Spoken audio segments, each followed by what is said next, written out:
درست کہا کہ پہلے سوچا ہی جاتا تھا کہ ٹریٹمنٹ جو کینسر کا ہے یا تو آپریشن ہے، وہ بھی بڑا سارا آپریشن ہے، یا پھر لمبی کیمو تھراپی اور لمبی ریڈیو تھراپیز ہیں، جو کہ ایک خوفناک سی چیز ہے، بالکل تکلیف دہ بھی ہے، تکلیف دہ چیز بھی اور کافی لینتھی پروسیجر ہے۔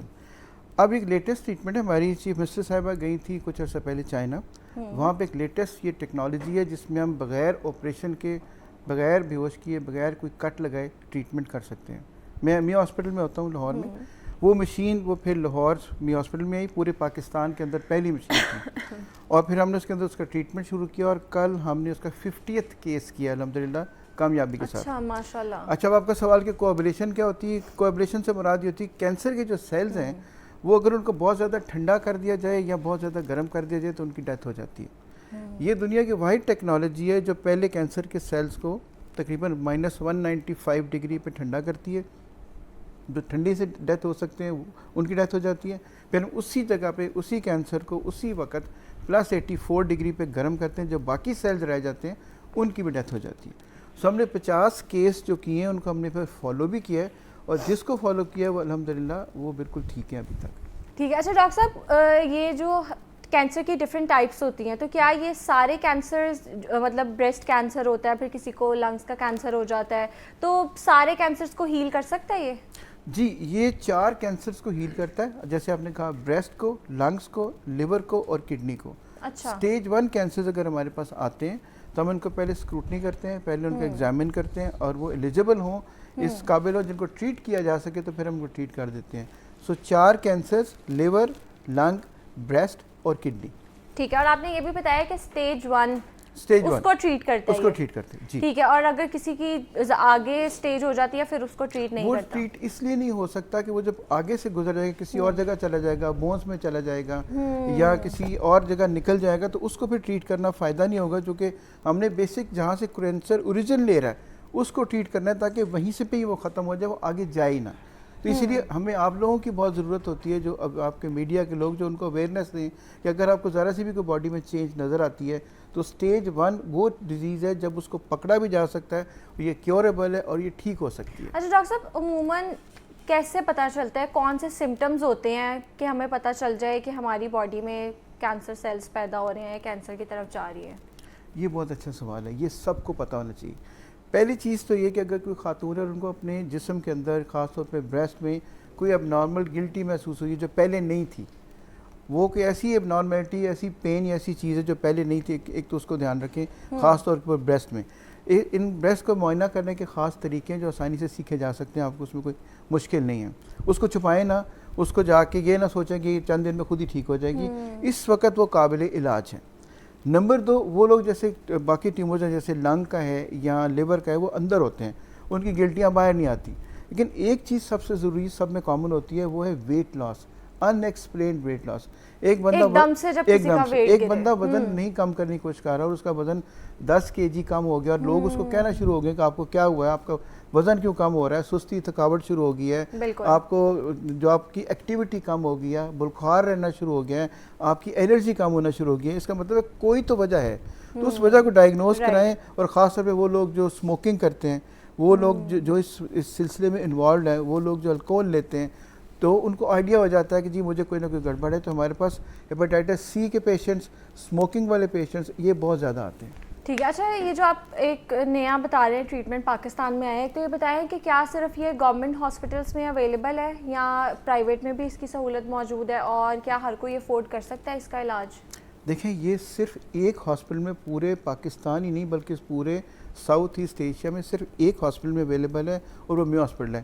فی الحال اس وقت کسی پرائیویٹ ہاسپٹل کے پاس یہ فیسلٹی نہیں ہے، اور یہ کافی ایکسپینسو ٹریٹمنٹ ہے، ان اے سینس کہ ہم جو ایک پروب یا ایک نیڈل یوز کرتے ہیں اس کی قیمت $5,500 ہے۔ جی، 5,500، یہ تقریباً اگر لیکن عام بندہ مطلب افورڈ نہیں کر سکتا اس کو۔ اس میں یہ ہے کہ یہ ہم جتنے تقریباً 50 ہم نے کیس کیے ہیں، کسی ایک بندے کا $1 بھی نہیں لگا، تمام کے تمام پیسے جو ہیں وہ گورنمنٹ آف پنجاب دیتی ہے۔ ہم نے نہ صرف ان کا ٹریٹمنٹ کیا بلکہ ہم ان کا جو سی ٹی اسکین کرتے ہیں، ایم آر آئی کرتے ہیں، باپسی کرتے ہیں، جو ٹریٹمنٹ کرتے ہیں تمام کا تمام فری ہے، کسی ایک پیشنٹ کا کوئی $1 آج تک نہیں لگا۔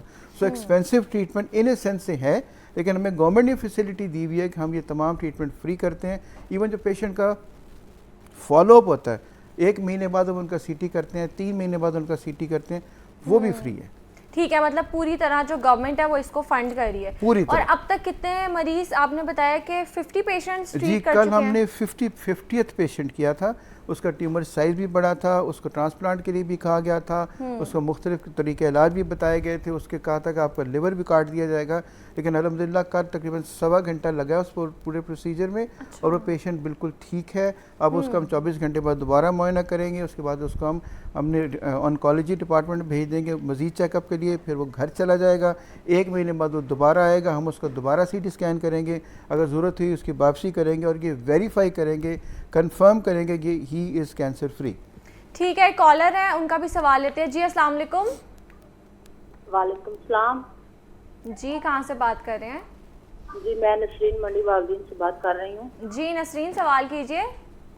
جی میرا ڈاکٹر صاحب سے یہ سوال ہے کہ میرے بنا جسم کے اوپر بازو پہ, کندھے کے پیچھے اور کمر کے پیچھے اس طرح نا گلٹیاں بنی ہوئی ہیں, اور میرے بھائی ہیں 2 ان کو بھی ہیں, تو یہ جب زیادہ ان پہ نا دباؤ پڑے تو پھر درد ہوتی ہے ورنہ نہیں. تو یہ پوچھنا تھا آپ سے کہ یہ کیوں ہے اور کس لیے ابھی تک ہم نے کوئی نا چیک اپ نہیں کروایا. ٹھیک ہے جی یہ جو گلٹیاں بتا رہی ہے یہ اکثر لوگوں میں بن جاتی ہیں, یہ ایک سے زیادہ جگہ پہ بنتی ہے, اور یہ چربی کی گلٹیاں ہوتی ہیں, ان کو ہم لائپوما کہتے ہیں. اس میں چیک کرنے کا طریقہ یہ کہ آپ کسی بھی سرکاری اسپتال میں چلے جائیں, وہاں پہ آپ کا الٹرا ساؤنڈ ہو جائے گا, الٹرا ساؤنڈ میں کنفرم ہو جاتا ہے کہ یہ کیا چیز ہے, اور یہ قابل علاج ہے. اگر آپ کہتے ہیں ہم اس کو کچھ بھی نہیں ہے, لیکن اگر یہ تنگ کریں, اس میں پین شروع ہو جائے, تو اس کو چھوٹی سی سرجری سے نکالا جا سکتا ہے. تو یہ کینسر نہیں ہے. ٹھیک ہے, اور وہ کہہ رہی ہیں کہ سب کو ہے گھر میں نا, ان جی کے بھائیوں کو بھی ہے. جی یہ فیملی میں. اچھا مطلب یہ جینیٹک بھی جی جینیٹک ہو سکتی ہیں, ساری فیملی میں بھی ہو سکتی ہیں, مختلف جگہوں پہ ہو سکتی ہیں. اکثر لوگوں کو ان کو پتہ نہیں ہوتا, لیکن اگر یہ پینفل ہوں, پھر میں کہہ رہا ہوں اگر یہ پینفل ہوں, سائز بہت بڑھنا شروع ہو جائے, تو آپ اس کے چھوٹا سا الٹرا ساؤنڈ کرا کے ویریفائی کر لیں, کنفرم کر لیں. بعض اوقات اس کی واپسی کی ضرورت پڑتی ہے, اور ایک چھوٹی سی سرجری اس کو نکالا جا سکتا ہے, کوئی مسئلہ نہیں ہے. ٹھیک ہے. اچھا ڈاکٹر صاحب یہ بتائیں کہ مجھے لگتا ہے ہمیں نہیں پتا ہوگا, ہم سب کا جو لائف سٹائل ہے نا بہت آرٹیفیشل سا ہو گیا ہے, انہیلدی لائف سٹائل ہو گیا ہے. اکثر لوگ بہت زیادہ پروسیسڈ فوڈس کی طرف چلے گئے ہیں, ان کے فریزرز بھرے ہوتے ہیں اس سے, اور اس کے علاوہ ہمارا سونے جاگنے کی روٹین بھی بہت زیادہ ڈسٹرب ہو گئی ہے. تو کون سی ایسی ہیبٹس ہیں, ایکسرسائز بھی کچھ لوگوں کی بہت کم ہے, پورا دن 9 to 5 کرتے ہیں, جو کہ بتاتی ہیں ہمیں کہ ہماری باڈی کینسر کی طرف جا رہی ہے, وہ ہمیں ابھی سے ہی وہ جو ہیبٹس ہیں وہ کوئٹ کرنی چاہیے. سب سے پہلی تو سموکنگ ہے, سموکنگ, سب سے پہلی تو سموکنگ ہے. ویپنگ بھی آتی ہے اس میں, جو لوگ ویپ کرتے ہیں, شیشہ کرتے ہیں, سب کچھ اس میں آتا ہے. اور عموماً ڈاکٹر صاحب وہ یہ کہتے ہیں کہ ویپ جو ہے نا وہ سگریٹ سے سیف ہے, ویپ کے کوئی نقصانات نہیں ہیں, وہ جو ای سگریٹس ہیں. لیکن سگریٹ سے سیف ہے, سیف تو نہیں ہے نا. رائٹ, سیف تو نہیں ہے نا, سگریٹ سے سیف ہے.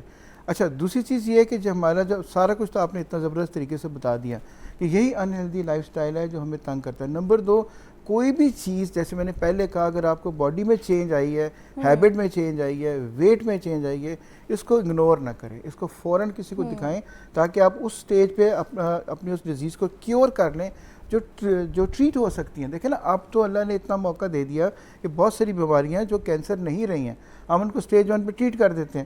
اگر آپ ویٹ کریں گے تو وہ پھیل جائیں گی. ٹھیک ہے ڈاکٹر صاحب, اس کو کنٹینیو کریں گے. کالر ہے, ان کا بھی سوال لیتے ہیں. جی السلام علیکم ادریس. وعلیکم السلام میڈم, میری طرف سے آپ پوری ٹیم کو السلام علیکم. وعلیکم السلام. اچھا میڈم یہ پوچھا تھا, میڈم مجھے بھی کینسر کا مسئلہ ہے نا, وہ دائیں سائڈ پہ وہ سوجن سی ہوتی ہے, اور دوسرے وائٹ سیل بہت بڑھ جاتے ہیں. دوبارہ سوال کیجیے اور اپنا ٹی وی پیچھے سے میوٹ کر لیں. اچھا میڈم میرے جو وائٹ سیل زیادہ ہو جاتے ہیں, اور وہ دائیں سائڈ پہ وہ تلی ہے, یہاں سوجن سی ہے, یہ پوچھنا تھا. آواز آ رہی ہے میڈم؟ نہیں مجھے نا سمجھ نہیں آئی, صرف ایک دفعہ آپ دوبارہ بولیں, ہلکا سا اونچا اور آہستہ بولیں ذرا. اچھا میڈم مجھے وہ دائیں سائڈ پہ تلی کو سوجن بھی ہے, اور وائٹ سیل زیادہ ہو جاتے ہیں. وائٹ سیلز جی. ٹھیک ہے ٹھیک ہے. اچھا جو مجھے سمجھ آئی وہ کہہ رہے ہیں کہ ان کے تلی کا سائز بڑھ جاتا ہے اور وائٹ سیلز بڑھ جاتے ہیں. اچھا یہ اس کی بہت ساری وجوہات ہوتی ہیں, اس کو انویسٹیگیٹ کرنا ضروری ہے. ان سے کہیے کہ کسی پیتھولوجی ڈپارٹمنٹ میں جائیں, سرکاری اسپتال میں جائیں, وہ بعض اوقات بون میرو لیتے ہیں, بعض اوقات بلڈ کے ٹیسٹ لیتے ہیں. وائٹ سیلز بڑھنا اور تیلی کا سائز بڑھنا کو بہت اچھی علامت نہیں ہوتی.